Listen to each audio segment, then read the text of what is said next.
Boy, today's not my day. I just went to a supercharger. It said insufficient grounds, unable to charge. Now it's saying unable to charge. Charge station not powered. Like, what kind of supercharger station is this? Like, my God. Superchargers have completely failed me today. What a joke.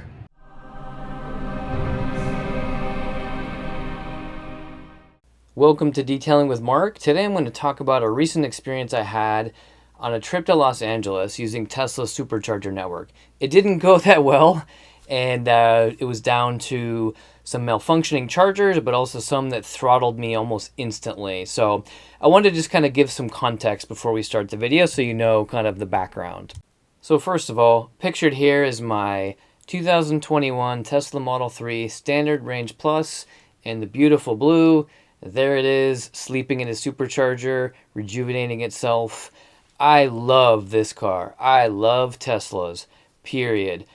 Regardless of a supercharger streak I had I felt really unlucky and really frustrating, that does not dampen my love for my Tesla whatsoever. I absolutely love it.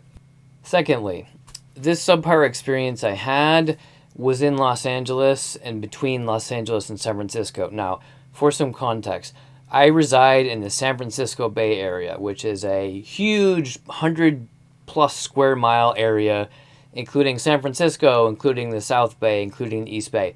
It's massive. This is where Tesla was born. Tesla's main factory is here. Tesla's offices are everywhere. Everybody literally drives a Tesla here. It's crazy. So, given that I live where Tesla was born, this is where the infrastructure is best.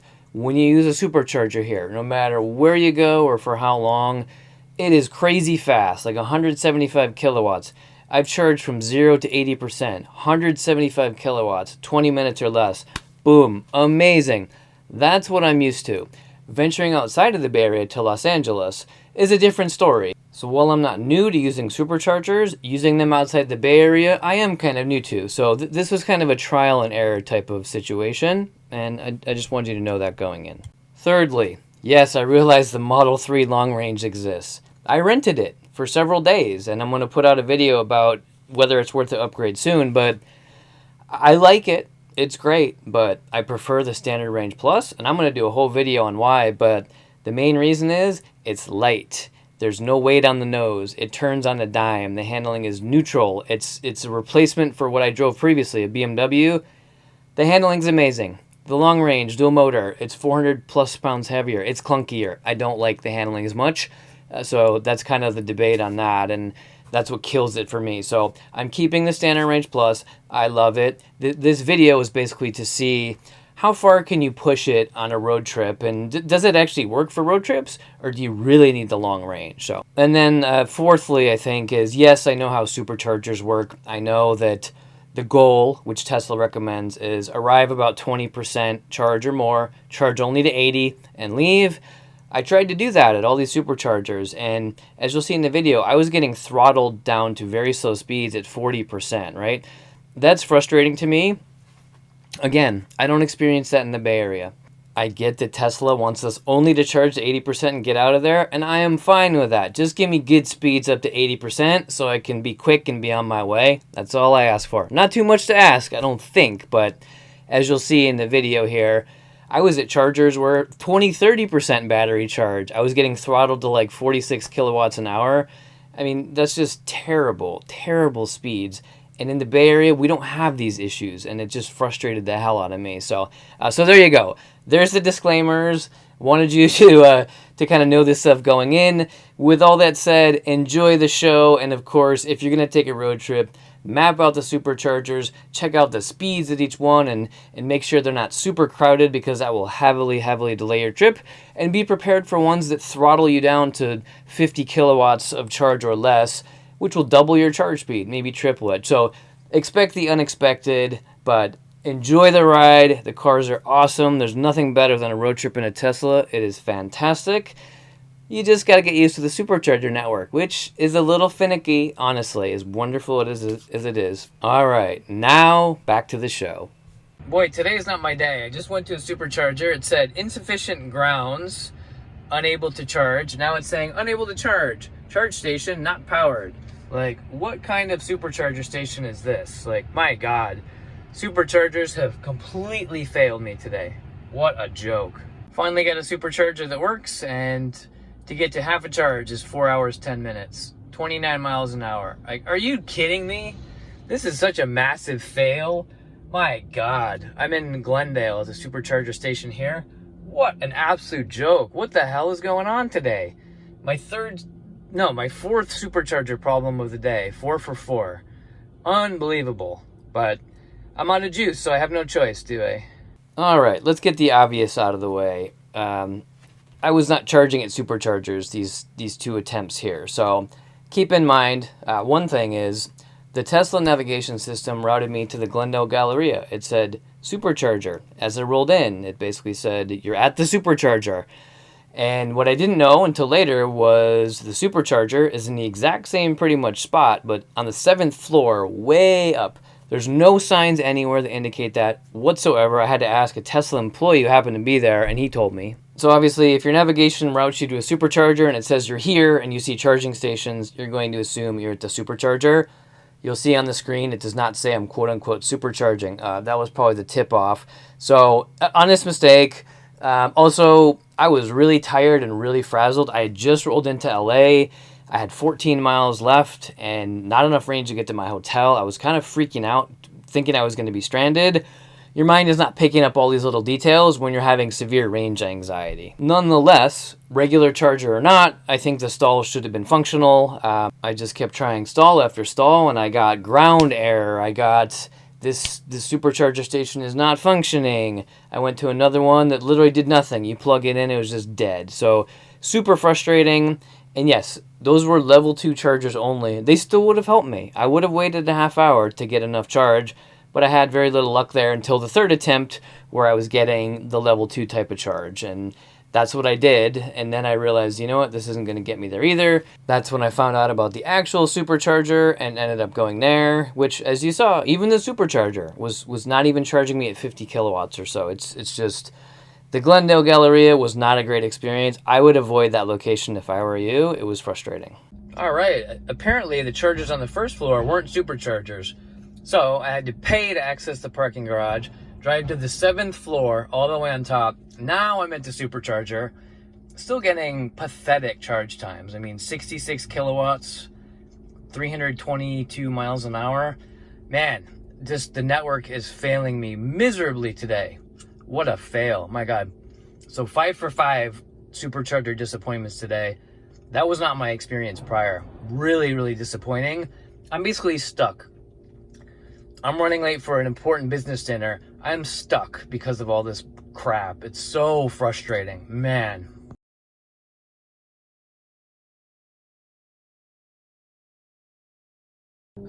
So here we are, 10:34 p.m. and I'm at my, what is this, 5th or 6th supercharger of the day. Another complete piece of garbage. 55 kilowatts, 268 miles an hour. Almost no one's here. I mean, what a joke. I mean, every supercharger I've hit today, every single one charges at a snail's pace.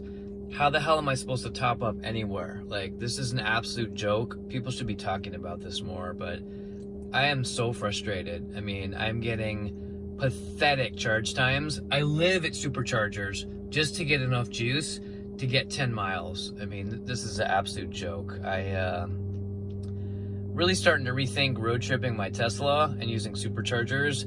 They all absolutely suck today. Just what a disappointment. It's a good lesson for me, meaning when I'm not in the Bay Area, the San Francisco Bay Area is where Tesla was born and Tesla is king. Everyone drives a Tesla. When you're supercharging there, you get 150 kilowatts and 800, 900 miles an hour. So outside the Bay Area, my first supercharger was about 3 hours outside. Absolutely terrible. Started fast and then got dog slow. Everyone I've been to in LA is an absolute joke. The slowest I've ever seen, just pathetic. I mean, come on, Los Angeles, get with the program.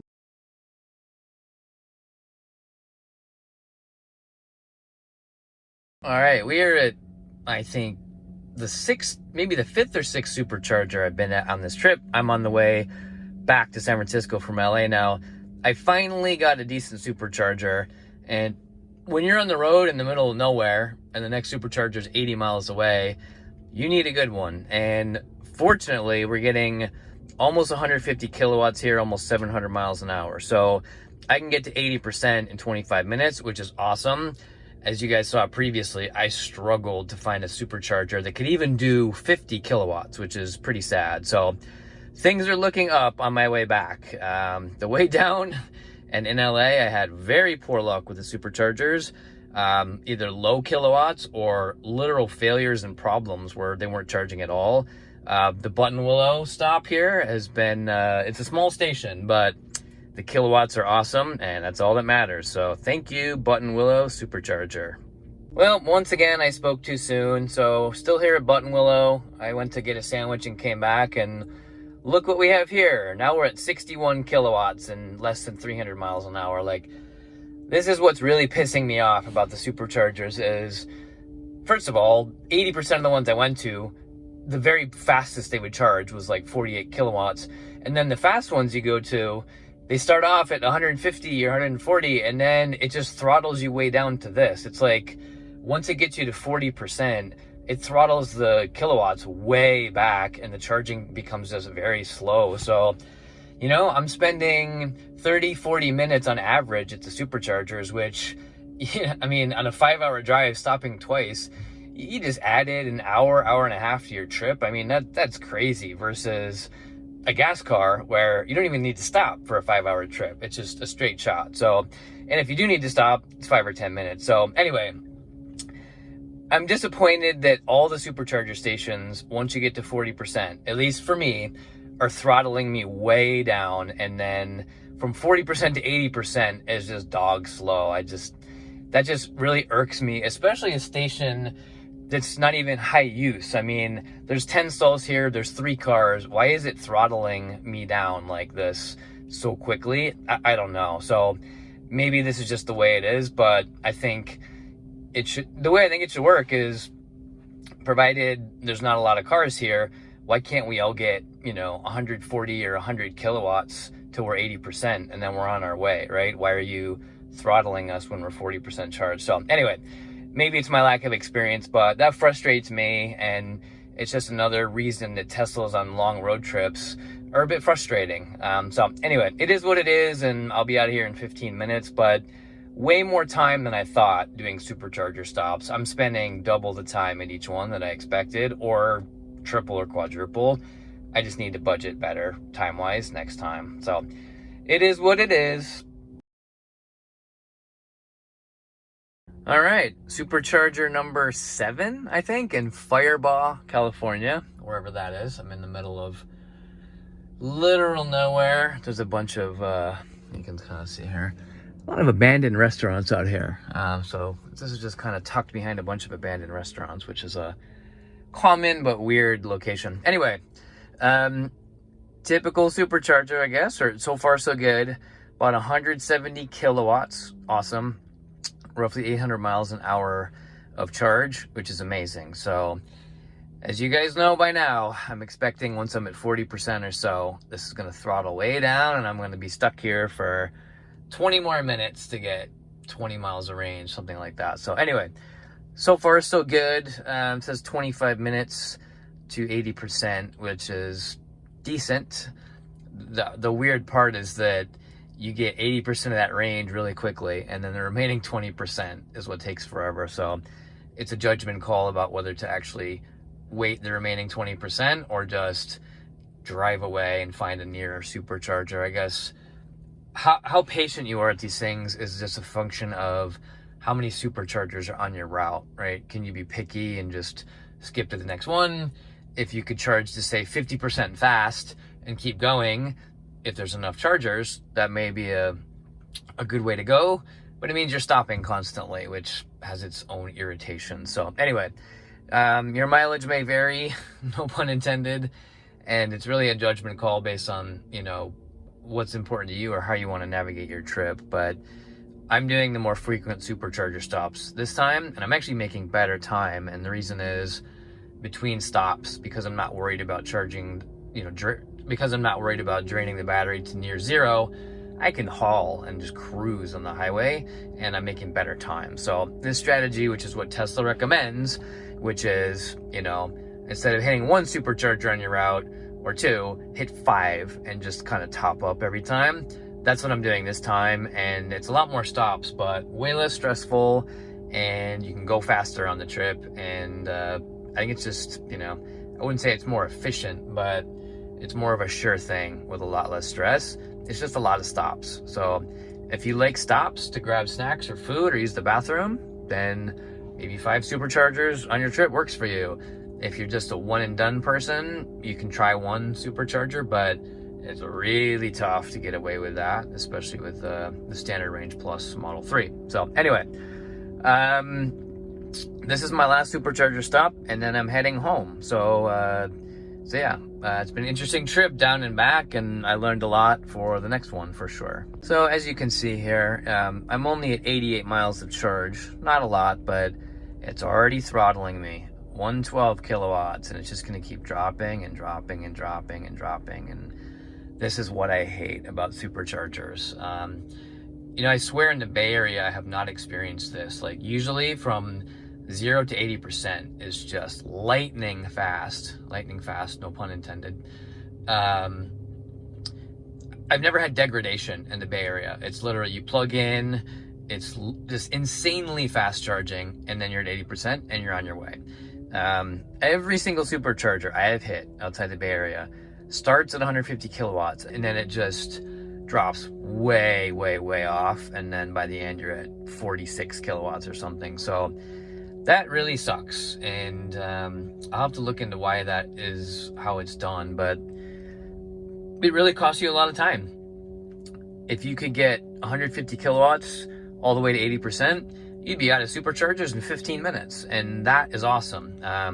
25, 35 more minutes to get to 80%, that's a problem in my opinion. So anyway, enough ranting, but as you can see here, things started strong and now are just fading away. It's like a boxer in the late rounds. Cardio is fading, punching power is fading, and you know, it's a bummer, but it is what it is. So at least I know what to expect now when I roll into a charging station. All right, we're in the final mile of the Fireboss station supercharging, and as we all know was coming, I've been throttled down to 45 kilowatts. So like I said before, you can get to 100 miles fast of charge. The second 100 miles is very, very, very slow. So you can see where we're at right now. We're getting a couple miles per minute, which is okay, but this is the stretch where I really get impatient. From 182 to 208 roughly, which is 80%, takes a while. And you know, I planned for that now, but it still just drives me nuts. But anyway, it is what it is. It's not terrible. It doesn't cramp your style too much, but it's something that you got to plan for. So I do want to real quick just interject and say that despite all the supercharging hassles on a long road trip, I still love this car so much. I mean, I think the supercharging, while a bit inefficient, it's just something you need to bake into your travel plans. And it's never going to be as fast as a gas car to get where you're going. It's just not going to happen. You know, if you want to go on a road trip and leave and drive for 5 hours straight, electric cars probably aren't for you. But if you're willing to make a stop or two, I think it's just a rhythm you get used to, just like charging at home. I charge at home every few days. It's like muscle memory. You don't even think about it, and it becomes easy. So, you know, it's just an adjustment, and it's a bit of an inconvenience. But aside from that, though, Tesla road trips are amazing. I mean, there's no fatigue driving for long periods. And best of all, you can just drive so fast, and especially if you're going up like mountain passes and so forth, you can just absolutely rip through there and rocket past everybody. I mean, it's just so easy and so smooth and so fast and so calm to drive these cars. It's like you could drive forever, 10 hours, and you just don't feel the fatigue. The car just makes the trip so effortless, and that's kind of how Teslas are in general to drive. They're just effortless, and that's how the road trips are. So if you can get past the constant stops for supercharging, the drives in between are just wonderful. I mean, smooth sailing, effortless, just fast and fun too, you know? The only downside is like in this car, every 150 miles, the fun stops and you have to pull over and supercharge. But aside from that, when you're actually on the road driving, it is a wonderful experience. So still love this car more than anything. It's fantastic and does all the great Tesla things that it does on short trips. You just need to adjust your lifestyle a bit for the road trips. And, you know, this trip was a big learning for me, but still love Tesla. Kind of wishing I went for the long range, although I don't want the dual motors and the extra weight and the 10 grand extra cost, but that would have taken a lot of stress out of this trip for me. I read a bunch of comments online from people saying, here's how you buy a Tesla. Buy the longest range you can afford. Like, go for range, everything else is secondary. Now I'm starting to understand why they say that, right? If I had bought the long range, I could get to LA with just one charge and not be sweating on both legs of the trip, wondering if I'm gonna make it. You know, you buy a Model S, it's got even more range and it just lessens the stress factor. But you're buying a car that's much heavier and it's got all-wheel drive. All-wheel drive is forced on you with the bigger battery. And it's way more expensive and heavier and clunkier, you know, around corners. And there are trade-offs. So, you know, I prefer the driving experience of the latest, shortest range Tesla and the smallest one, and that's what I got. And not surprisingly, it's a bit challenging on long trips.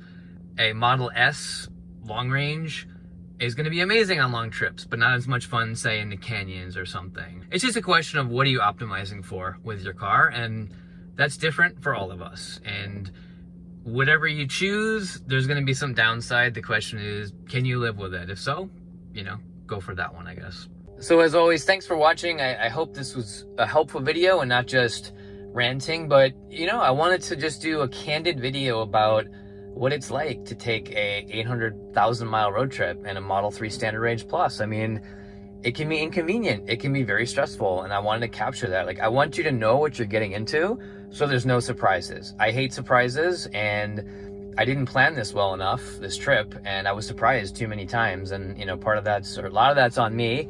Some of it's on the Supercharger stations, but I hope you guys feel this was really helpful and will shape your future road trips and you'll have no surprises. So thanks again for watching.